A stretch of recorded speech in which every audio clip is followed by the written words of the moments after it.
नमस्कार दोस्तों, स्वागत है आपका टारगेट विद सक्सेस के इस ऑनलाइन प्लेटफॉर्म में। ज्योग्राफी के क्लास को आगे बढ़ाते हुए आज हम ब्रह्मपुत्र नदी तंत्र के बारे में पढ़ेंगे। इस नदी तंत्र की जो प्रमुख नदी है ब्रह्मपुत्र नदी, आइए उसके बारे में देखते हैं। तो सबसे पहले आप ब्रह्मपुत्र नदी का जब उद्गम देखेंगे तो इसका उद्गम कहाँ से होता है? उद्गम होता है कहाँ से? चेमायुंगडुंग। क्या नाम है? चेमायुंगडुंग। हमारे साथ याद करते चलिएगा आप, चेमायुंगडुंग। तिब्बत चीन में ये स्थित है। तिब्बत चीन। इस नदी का उद्गम भी भारत से बाहर है, चेमायुंगडुंग में। यहाँ से चेमायुंगडुंग से इसका उद्गम होता है। और इसकी जो स्थिति है, लगभग यह जो आप मानसरोवर झील है उसके लगभग दक्षिण पूर्व में 100 किलोमीटर दूर स्थित है। वहाँ से ये चेमायुंगडुंग से उद्गम के बाद यह नदी हिमालय पर्वत के समांतर बहती हुई, जैसे ये आपका हिमालय पर्वत हो गया, आप एक थोड़ी देर के लिए इसे हिमालय पर्वत मान लीजिए, और यहाँ से यह इसके समांतर इस प्रकार कुछ बहती है। ठीक है, कुछ इस प्रकार इसके समांतर बहती हुई आगे बढ़ती है। ठीक है, तो यहाँ पर इसे किस नाम से जानते हैं? सांगपो के नाम से। जब इसका उद्गम होता है तिब्बत में तो हम इसे सांगपो के नाम से जानते हैं। सांगपो के नाम से यह नदी हिमालय पर्वत के समांतर आगे बढ़ती है। ठीक है, हिमालय पर्वत के समांतर आगे बढ़ते हुए फिर यह पहुँचती है इस स्थान पे। यहाँ पे एक पर्वत स्थित है जिसका नाम क्या है?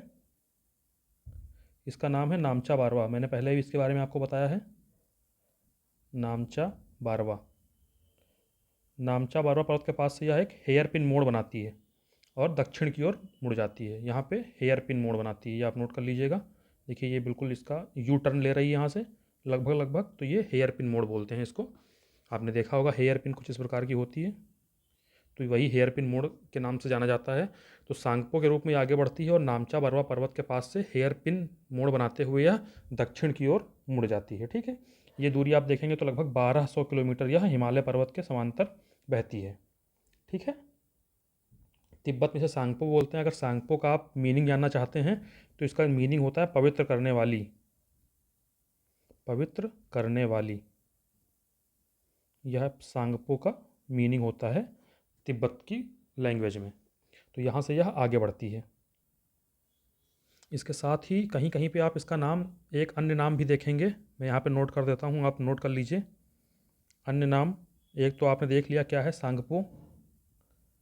सांगपो के साथ साथ आप कहीं कहीं पे इसे यारलुंग जंगपो भी देखेंगे।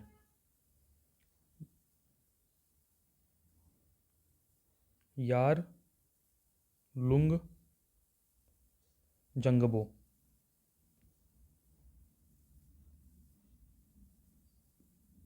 यह भी इसका एक अन्य नाम है। ठीक है, इसके साथ एक अन्य नाम क्या है? दिहांग भी इसी का नाम है।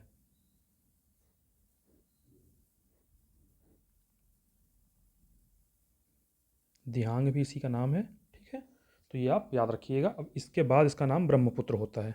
अभी मैं बताता हूँ कि कैसे इसका नाम ब्रह्मपुत्र होता है। तो यह नदी जब सांगपो नदी का उद्गम चेमायुंगडुंग से होता है और यह हिमालय पर्वत के समांतर बहती हुई नामचा पर्वत, जो हमारा पर्वत है, यहाँ तक पहुँचती है। फिर यहाँ से यह हेयर पिन मोड़ बनाते हुए दक्षिण की ओर अरुणाचल प्रदेश में प्रवेश करती है। कहाँ पर आती है यह? अरुणाचल प्रदेश। अरुणाचल प्रदेश में प्रवेश करती है और अरुणाचल प्रदेश में आप देखेंगे तो इसका नाम क्या होता है?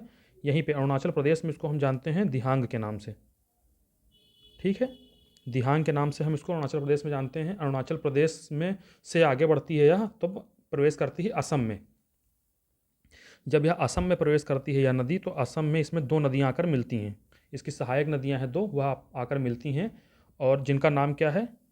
देवांग और लोहित। ठीक, देवांग और लोहित दो नदियां हैं जो इसमें इसके बाएं किनारे से आकर मिलती हैं, और उसके बाद यहाँ से इसका नाम पड़ जाता है क्या? ब्रह्मपुत्र। अब यह ब्रह्मपुत्र के रूप में असम में बहती है। यहाँ से इसका नाम ब्रह्मपुत्र हो जाता है और यह ब्रह्मपुत्र के नाम से असम की घाटी में बहती है। यह नदी जब असम में प्रवेश करती है तो इसकी जो दिशा है, देखिए पहले यह ऐसे बहती है, फिर यहाँ से नामचा बरवा से कुछ इस प्रकार दक्षिण की ओर मुड़ती है, फिर असम की घाटी में इसकी जो दिशा है वो लगभग पश्चिम हो जाती है। ठीक है, लगभग पश्चिम की ओर इसकी दिशा हो जाती है। फिर आगे बढ़ते हुए यह फिर दक्षिण की ओर मुड़ जाती है। यह स्थान जो असम में है जहाँ से यह दक्षिण की ओर मुड़ती है, इसको हम धुबरी के नाम से जानते हैं। ठीक, असम का स्थान है धुबरी, धुबरी के बाद यह दक्षिण की ओर मुड़ जाती है और बांग्लादेश में प्रवेश करती है। धुबरी के बाद यह कहाँ पर बांग्लादेश में प्रवेश कर जाती है। बांग्लादेश में आप देखेंगे तो इसका नाम क्या है, मैंने आपको गंगा नदी में पढ़ाया था। बांग्लादेश में यह किस नाम से जानी जाती है, बांग्लादेश में जमुना के नाम से जानी जाती है।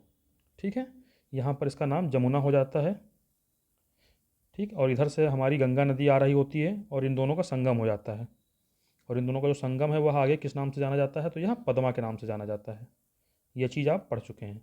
तो अब आपने देखा कि ब्रह्मपुत्र नदी का उद्गम कहाँ से होता है, चेमायुंगडुंग से होता है, जहाँ पे सांगपो के नाम से जानी जाती है। 1200 किलोमीटर लगभग हिमालय के समांतर बहने के बाद नामचा बारह पर्वत के पास से हेयर पिन मोड़ बनाते हुए यह भारत के अरुणाचल प्रदेश में प्रवेश करती है। अरुणाचल प्रदेश में इसे हम दिहांग के नाम से जानते हैं। अरुणाचल प्रदेश से आगे बढ़ने पर यह असम में प्रवेश करती है और असम में दो नदियाँ आकर मिलती हैं, इसकी जो सहायक नदियाँ हैं, जिनका नाम क्या है, लोहित और देवांग। उन नदियों के मिलने के बाद इसका नाम ब्रह्मपुत्र हो जाता है। ब्रह्मपुत्र के नाम से यह असम में बहती है और असम के मैदान का भी निर्माण करती है। उसके बाद असम के धुबरी तक का यह लगभग इसकी दिशा पश्चिम की ओर हो जाती है। पश्चिम की ओर बहने के बाद असम के धुबरी से यह बांग्लादेश में प्रवेश करती है, जहाँ पर यह पुनः इसकी दिशा दक्षिण की ओर हो जाती है। ठीक है, दक्षिण की ओर होते हुए या फिर भारत की जो सबसे लंबी नदी है गंगा, गंगा के साथ मिलकर पद्मा के नाम से अपना जल बंगाल की खाड़ी में विसर्जित कर देती है। और जल विसर्जित करने से पहले सुंदरवन विश्व का सबसे बड़ा डेल्टा जो कि है उसका निर्माण करती है। ठीक है, और एक यहाँ पर एक इम्पॉर्टेंट फैक्ट और है इसके साथ। अभी सहायक नदियों से पहले हम वो देख लेते हैं। असम में बहते हुए जब यह असम में बहती है तो यह एक द्वीप का निर्माण करती है। किस द्वीप का निर्माण करती है, जिसका नाम क्या है, माजुली द्वीप। माजुली द्वीप, ठीक है, माजुली द्वीप का निर्माण करती है। और माजुली द्वीप जो है वह, इसके बारे में जो इम्पोर्टेंट फैक्ट क्या है, यह विश्व का सबसे बड़ा नदी द्वीप है। विश्व का सबसे बड़ा नदी द्वीप है।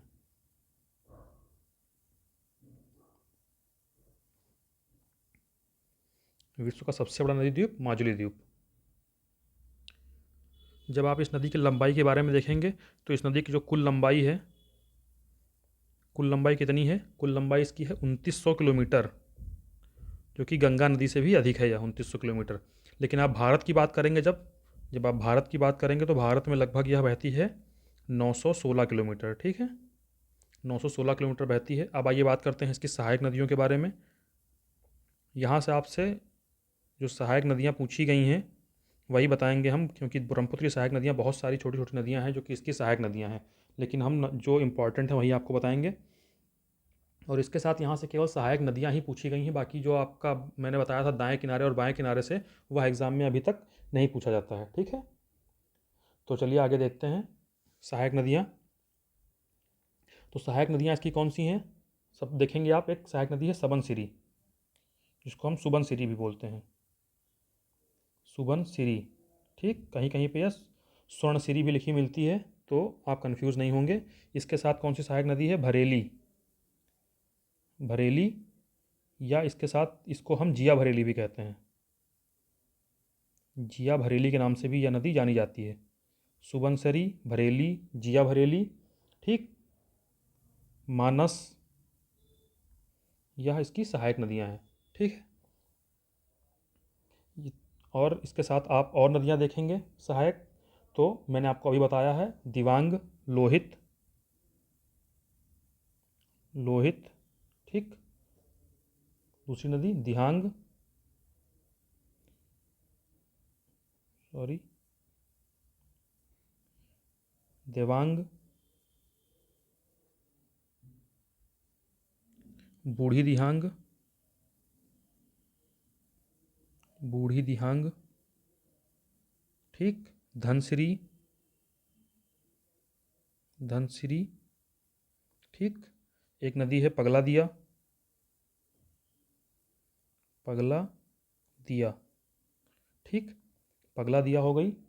इसके साथ एक नदी है कौन सी, एक आपने नाम सुना होगा कामरूप नगर का। असम का पुराना नाम जो था वो कामरूप था, लेकिन वहाँ पे एक नगर स्थित है कामरूप। वह किस नदी के तट पर स्थित, तो एक नदी है यहाँ पे जिसका नाम है कपिली, यह इंपॉर्टेंट है। ठीक है, कपिली। और इसी नदी के बारे में एक अलग सा फैक्ट है कि ब्रह्मपुत्र नहीं, असम में एक नगर स्थित है कामरूप। कामरूप नगर इसी नदी के तट पर स्थित है, इसी के तट पर स्थित है, कपिली के।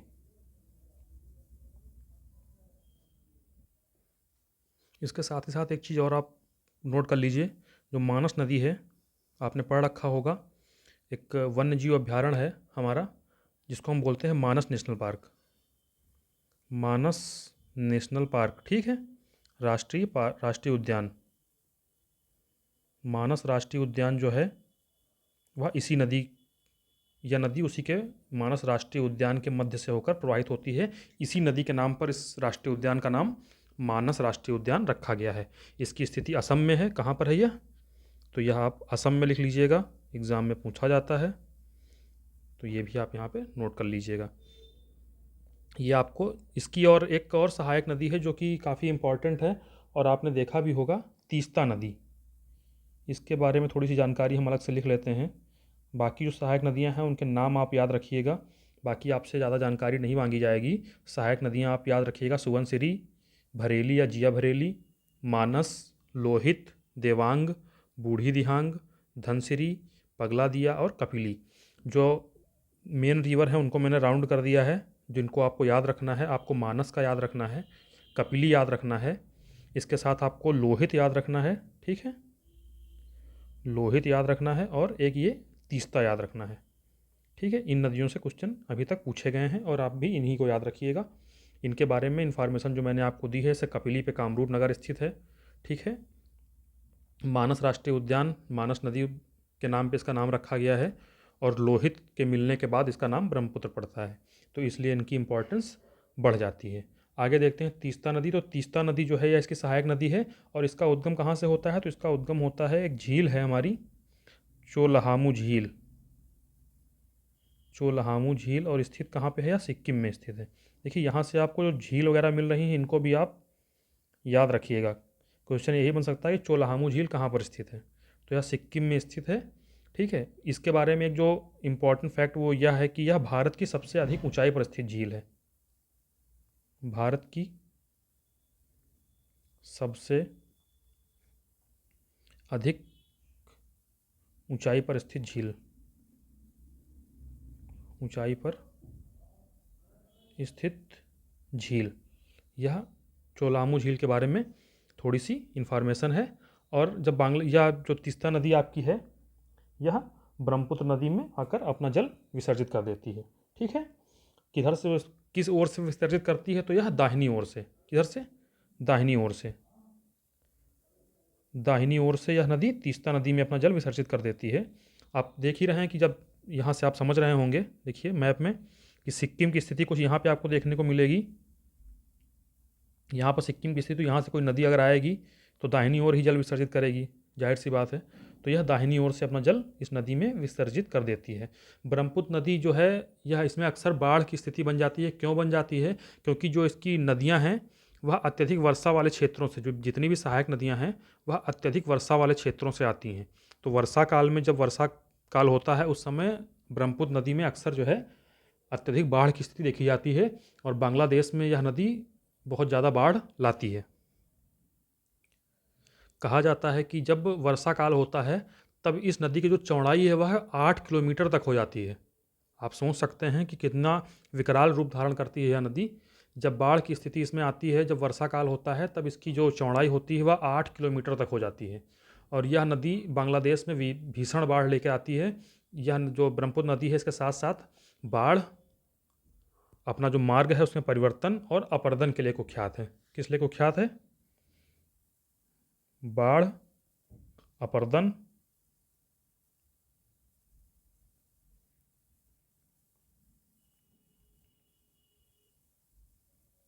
बाढ़, अपरदन हो गया, और मार्ग परिवर्तन। मार्ग परिवर्तन, नदियाँ मार्ग में परिवर्तन क्यों करती हैं ये मैंने आपको बताया था। आप फिर से भी वीडियो देख लेंगे तो आपको जानकारी मिल जाएगी। ये अपने साथ बहुत सारा निक्षेप, गाद और मिट्टी बहा के लाती हैं, जिनसे इनका खुद का ही रास्ता बंद हो जाता है, और जब इनका रास्ता बंद हो जाता है तो यह फिर दूसरे रास्ते से बहने लगती हैं, और जिससे कई पूरे गाँव के गाँव जो है इनके साथ कटान में बह जाते हैं। तो यह मार्ग परिवर्तन का कारण होता है। तो यह रही आपके लिए ब्रह्मपुत्र नदी के बारे में जानकारी। अगले वीडियो में हम आपको प्रायद्वीपीय भारत की जो नदियाँ हैं, नर्मदा हो गई, ताप्ती हो गई, और भी कई सारी छोटी छोटी नदियाँ हैं जो अरब सागर में गिरती हैं, इसके साथ आपकी बंगाल की खाड़ी में गिरने वाली नदियाँ हैं जो इम्पोर्टेंट नदियाँ हैं आपकी, गोदावरी हो गई, कावेरी हो गई, कृष्णा हो गई, ये सब नदियाँ जो हैं इनके बारे में हम अगले वीडियो में आपको बताएंगे। तब तक के लिए आप पढ़ते रहिए और अपने रिवीजन करते रहिए। धन्यवाद।